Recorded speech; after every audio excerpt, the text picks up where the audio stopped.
Welcome to the very first episode of In Season Outdoors TV. I'm your host, Tim Moore. I'm here with Chuck Macho Nacho Fritz. This is the man behind the camera.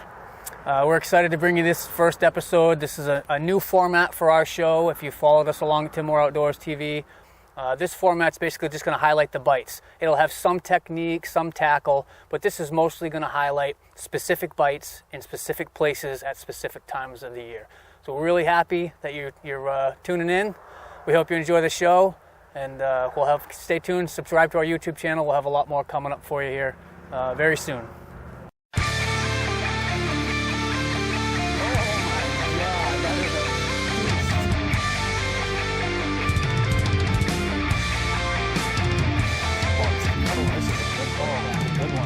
Nervous Minnow is on fire on Lake Champlain. The last couple of times we've been out here, most generally, once we find the fish, they've been cooperative. Mm-hmm. Well, there's a camera here this time, Matt, so that's probably going to screw us. Just giving you a heads up. Well, it's certainly, I've had a couple other, over the years, this is my 7th year as a charter captain, had a couple of film crews out with me, and I certainly get the struggle to put everything together. It's just that curse of the camera. Yeah, well, it's funny. I had Lawrence Pine from Vermont Public Television. There we go. Hooked up. Nice. That didn't take long. There we go.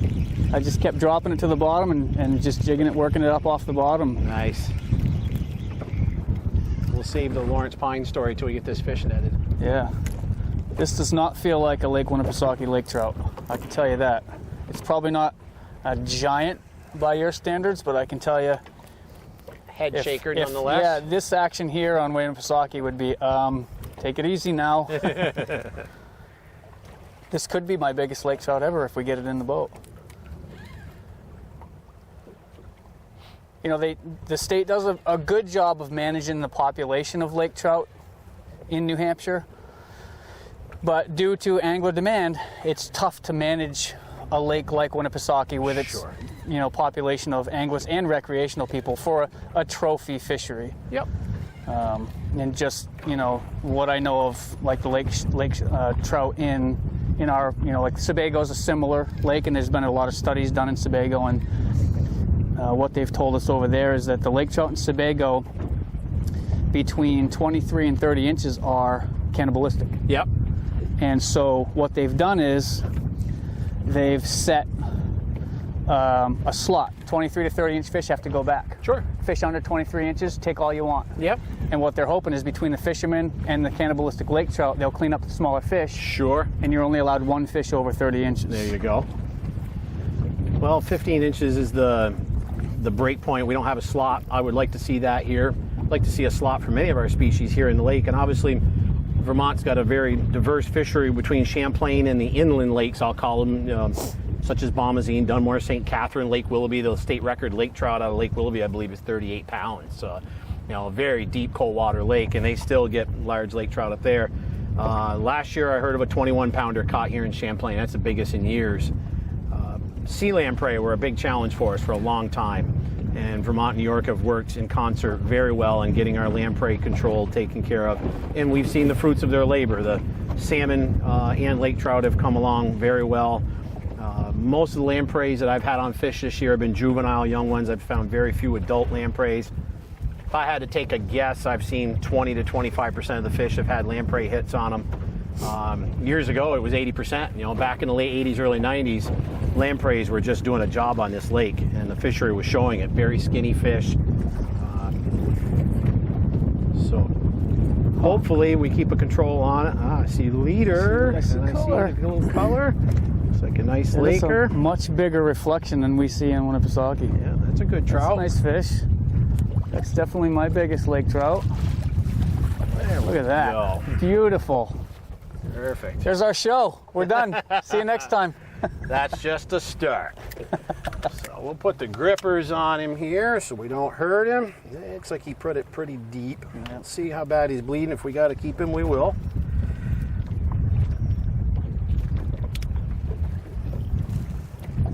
Nice fish. Let me know what jig came out. That's The good. jig did come out perfect. Look at that. Glad it came out after it was in the Yeah, net. he's not bleeding too bad, Tim. I think he's going to be okay. Nice. And a good representative average trout for here. There are definitely a lot bigger ones in here. Hopefully we get on some bigger ones. It's beauty. What would you say? That's 6 or 8 pounds? Yeah, that's what I would say, right in that 6 to 8 pound range. Well, it's close to of you too. Close to my biggest. 8's my biggest. So that's a nice fish, though. They put up an unbelievable fight when you're in deep water. They're so fun. It's addictive. I don't know if it's just me or just us. Captain Matt Trombley, Third Alarm Charters and Guide Service, offering trips on Lake Champlain, the Hudson River, and Lake Ontario. Been guiding for about 10 years, licensed charter captain going on 7 years now. Started off with a little small home-based business where I used to do just stuff on local lakes and ponds in Vermont. Steadily grown to almost 150 trips a year now. We transition out of our trolling by midsummer. The good-sized lake trout, there is literally hundreds of thousands of lake trout in Lake Champlain. It's 127 miles long. And a lot of those lake trout are suspended up towards the thermocline in the early summer. When we're getting landlocks, we're getting a mixed age class of lake trout. The bigger lake trout midsummer transition to the deeper water usually humps in 85 to 105, 110 feet down. In certain places we target that we know we're going to find larger numbers of lake trout. Yeah, it was funny though, we had a new lure in my signature series, Nervous Minnow from Daddy Mac Lures, had recently just hit the market. And that lure was specifically designed with that lake trout vertical jig bite in mind. So I was really excited to get up there and try that. And we get out on the boat and Matt said, I don't mind you fishing with the Nervous Minnow, but at some point you may want to switch to a bucktail with a curly tail grub on it because that's kind of a staple here on Lake Champlain. And I said, that's fine. But within about an hour, everybody was fishing a Nervous Minnow because that lure was just catching fish. Check it out.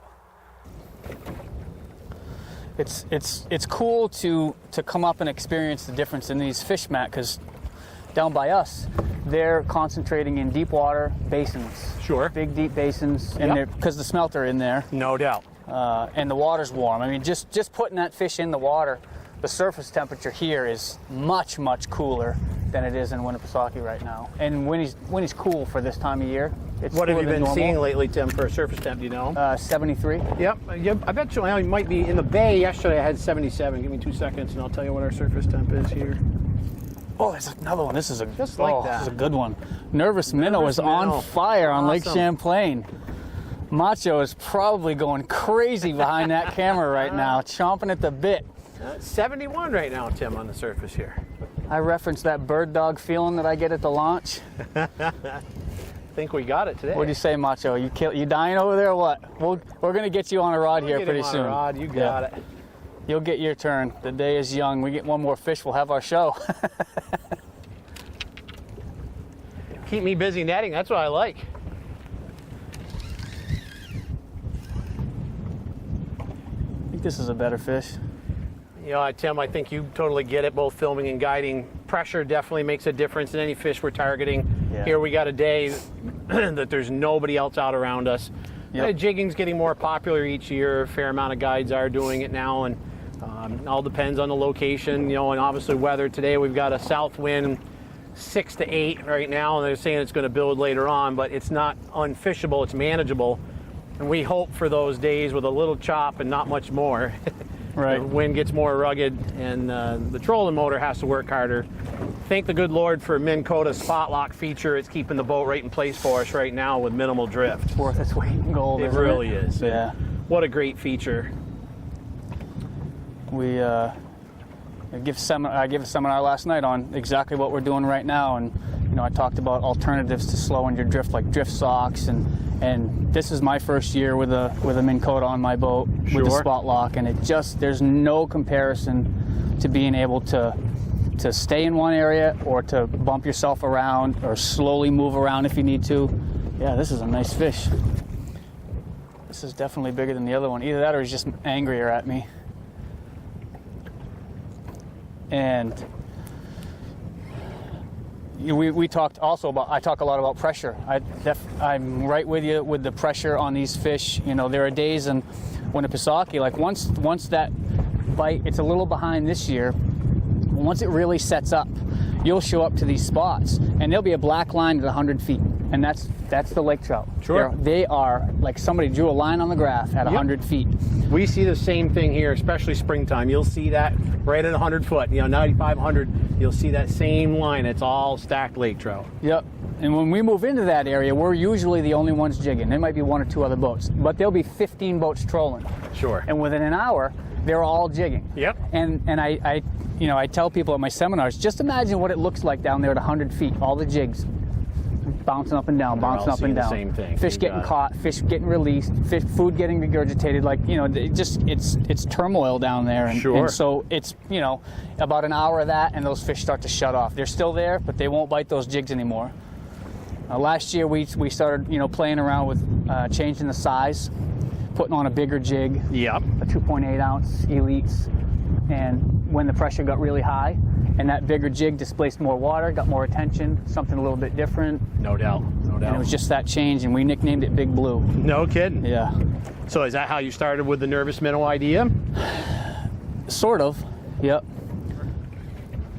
And it's living up to its name on Champlain. No doubt. It made me very happy yesterday. I had a client on the water. She'd never caught a freshwater fish in her life. Isn't that awesome? Grew up on Long Island, striper fishing and blue fishing. Had never caught a freshwater fish. Her first freshwater fish was an 8-pound lake trout on a nervous minnow.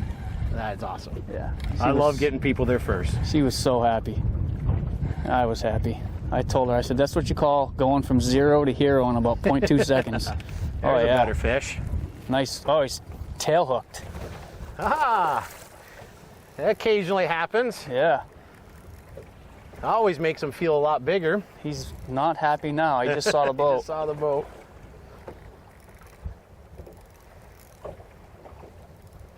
Yeah, he's on his way back down. I'm gonna let him go. He's tail hooked, so feels like he's about twice the size he is. Still a nice fish. Still a great fish. Yeah. That one's gonna be pushing 10 pounds. We might have to Like bring out makes you feel a lot bigger when you got him in the tail. Yeah.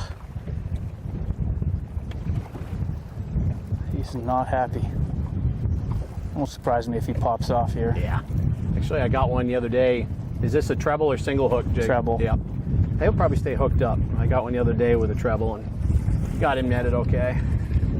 Yeah, our Lakers in Winnipesaukee, if we fish single hooks with these jigs, I have to switch them out to like a small Sawash hook. Yep. Because those heavy black VMC hooks, I think they can see them and they get spooked by Sure. them. That's what I've done with all mine. I've switched them out to the Siwash.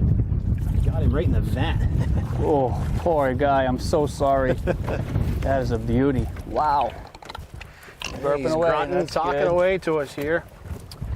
Nice fish. Wow. There we are. Just like that. Look at that. That's why we drove 3 hours and left at 4:30 this morning. That is a beautiful fish. I think have Macho put the camera down, break out his nice camera and get a photo of this real quick. Get it back in the water. On average, how old is a 35-inch lake trout? Is it A, 10 to 20 years old, B, 15 to 30 years old, or C, 30 to 40 years old? The answer when we return. Fishing pressure, as far as I'm concerned, is nowhere near some of the other waterways. As I said, I offer trips for king salmon out in Lake Ontario, and during the staging time, it's nothing to see 50 to 70 boats work in the same water a mile from shore during that prime time. You will never see that here. It's a lot like the northern New England lakes where there's limited pressure, a lot of scenery. You've got the Adirondacks to the west, the Green Mountains to the east. The downtown of Burlington is literally a 10-minute drive, a lot of food and festivals and places to attend. There's concerts, you name it. Great place to come up and enjoy the scenery and the fishery that Vermont and New York offer. Now, we'd had some experience with the nervous minnow on Lake Winnipesaukee because the jig had been on the market for a little while and we were doing well, but now Lake Champlain is a whole different fishery than Lake Winnipesaukee in terms of the caliber of fish. The fish there are averaging in the 10-pound range, and they're a much more aggressive fish. I mean, I've hooked fish in that lake reeled them up 10, 15 feet off the bottom, had them come unbuttoned, dropped my jig to the bottom, and watched the same fish on the fish finder swim down and pick up the same jig and eat it again. It's just a whole different animal. That sort of thing almost never happens on Lake Winnipesaukee, and the size of the fish are a lot smaller. So I wasn't really sure what to expect when we got there. And we got out on the water, and I was doing my typical slow, kind of a slow jig, pop here and a pop there, but the nervous minnow has a tendency in deep water to foul, so you have to be careful with that. So I was trying to be mindful of that. Boy, it didn't take me long, just some trial and error. I'm popping that jig, pop and reel. I'm popping it up and reeling about a half to a full crank each time I do, and just letting it settle, pop it up, reel down a half to a full crank and let it settle. And I'll tell you what, I just could not keep the lake trout off that jig. That seems to be my my cadence today, is just that On the fall? jig and reel. No, I'm just popping it up and reeling one crank, pop it up, reel one crank, and they're hitting it. Oh, like that. There you go. Look at that, Tim. You got it down, Nervous man. minnow again. Every drop so far. I could get used to this, Matt. Nope, I'm hooked too. There we go. Double. Oh, lost him. No. Lost him. I'll hold it down there. You know what? We'll take that off film. He broke off. No, he didn't. I couldn't feel the jig coming up. He chased that up 50 feet, fellas. Wow. I was 3/4 of the way back up to the top when he hit that. So. That's why I didn't feel like there was any weight there.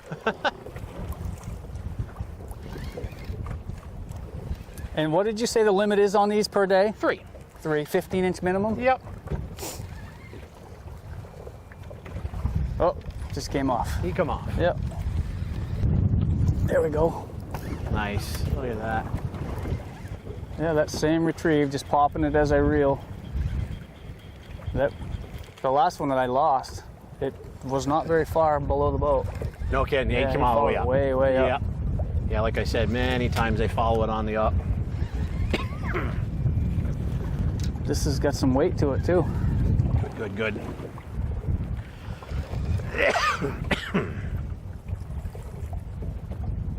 Yeah, no real head shakes yet, but weight. So do you find you have to bring them up slow? They have a hard time going back down if you don't? Well, yeah, obviously we talk about anybody fishing for lake trout, their air bladder, and if I can tell, definitely look at them, see that they look bloated, we'll try and, gently massage without taking all their slime off and try and burp that air out. Yep. I definitely, again, like you said, you're bringing fish up not only from the depths, but into pretty warm water. Down there, they're in the mid 40-degree range. They really like that high 40s as their comfortable area. And they're coming up to surface water in the 70s. So right. I take my time in trying to release them. See, like that was probably a burp there. Yep. That's typical for Winnipesaukee. You got it. We saw the bubbles there just a second ago. He probably burped. There we go. Yeah, there it is some more. That's my struggle as a guide with clients when we're in 100 feet of water, especially those smaller ones. They want to crank them right up. Yep. And I tell them that bladder will actually burst inside their body, and then they're not going back down. Yep. No, I tell my clients, take your time, work them up slow. Nice fish. There he is. Real nice fish. Wow. That might even be bigger than the last one. Unreal. I could get used to this, Matt. That's what I like. You might never get rid of me. There you are, sir. Beauty. Another nice fish. That's nice. What a beautiful fish. Lake Champlain, Third Alarm Charters. Check them out. Matt's the man. First spot we came to, he put us on fish right away. Thanks, Matt. Not a problem, Tim. Thank you guys for coming out and joining us today. This has been fun. The answer is C, 30 to 40 years old. In most waters, lake trout only grow 2 to 4 inches per year for the first 4 years of their life. After that, growth slows to 1 inch or less per year. The oldest lake trout ever recorded was 62 years old and came from Kamanurek Lake in Canada's Northwest Territory. So obviously one of the nice things I was talking about, the diversity of Lake Champlain, 127 miles long. Great warm water fishing in both the south end and the north end, and it's bordered by New York on the west side, Vermont to the east side. We can target just about anything under the sun from late March as far as open water fishing goes right to Thanksgiving. And a fleet of guys that I know here that are avid trollers known as the Frostbite Fleet, and they will troll all winter long as the boat ramps are open. So a Vermont and/or New York license, they're reciprocal here on Lake Champlain, so either one is good. The nice thing with guys having New York licenses, I offer a lot of other stuff on Ontario and also the Salmon River, so the license is good for a multitude of different times of the year and different species. Now, the owners of Daddy Mac Lures, Jack Houghton and Dennis Daddy Mac McDonald, are avid vertical jig fishermen. It's one of the things that we have in common. It's one of the reasons we get along so well, other than them being, just great guys. They're like family, but they have a couple of techniques that they have coined names for, like Daddy Mackin is a particular style of jigging that they do mostly for like black sea bass out around Cape Cod. But there's one technique that they use for just about every species that they fish for called the Daddy Mac drop.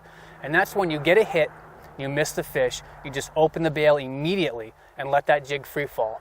And you'd be surprised at the number of times, whether it's black sea bass fishing, striped bass fishing, or lake trout fishing through the ice or open water, you'd be surprised the number of times that actually works.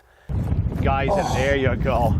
He hit it, and I did the Daddy Mac drop. Dennis is going to be so happy. That fish hit. On the drop. And I missed him. Yeah. And I just let it free fall back down, and he grabbed it again on the way down. Too awesome. I can see him streaking back It's down. a nice, You hit him about 60 feet down. This is a nice fish. Dennis, that one was for you. If you're watching this, you better watch this.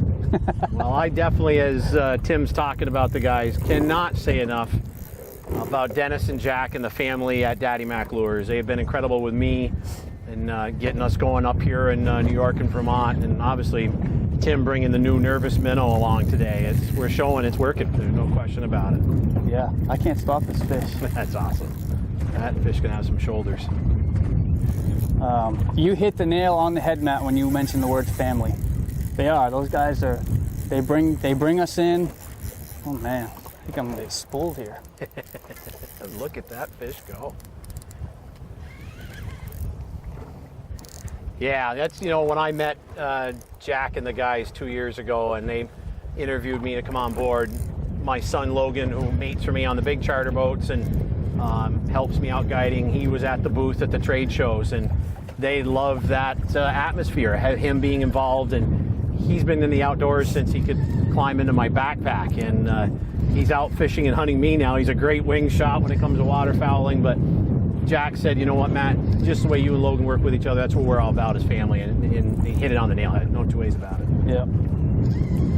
It's funny, I was introduced to Jack through an email from a friend of mine that used to work for Coastal Angler magazine. Just said, thought maybe you two could help each other out. Sure.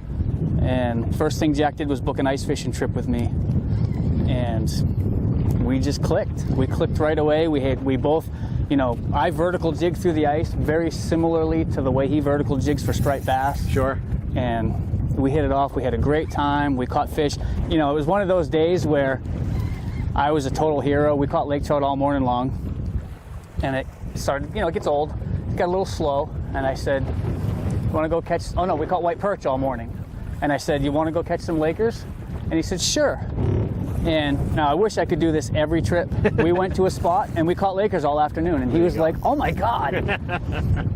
That doesn't always happen. Sure. We try to make it happen best, as you know, best you can. You try to know the spots and know where you can go and when. But they asked me to come on board, and it was funny.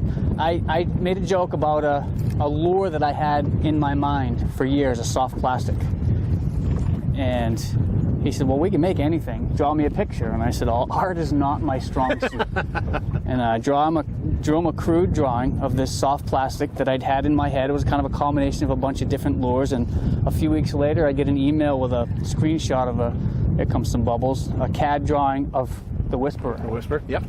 And that lure has proven really good for Lakers. Sure. A lot of pike. Yep. A 4 1/4 inch lure. I've seen pike over 40 inches. No kidding. Eat that lure. Yep. Well, I use it a lot bass fishing. Definitely works. Nice fish. Wow. Oh my God, that is a beast. Nice fish. Look at the head on him. That is a beast of a lake trout. Oh my God. Nice. Get you all your tools here. There's the gripper. Wait till you see Beautiful this fish.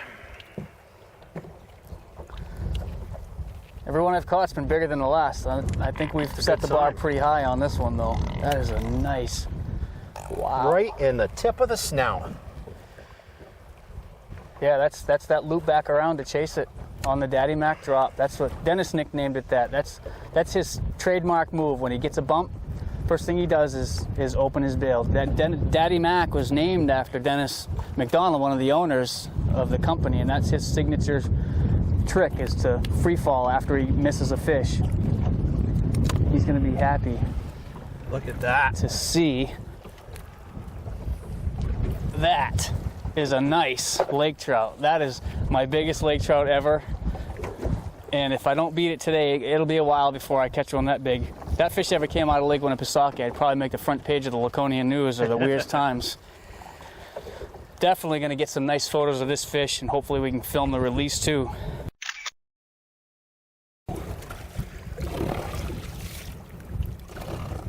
There it goes. Keep going, baby. Nice.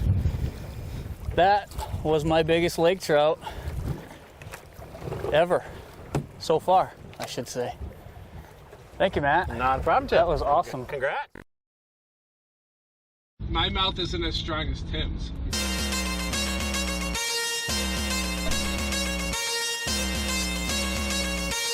Ah, nice. That's high up.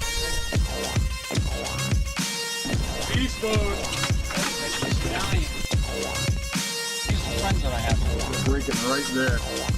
Right there. Yeah, Boston, right there. Oh, right there.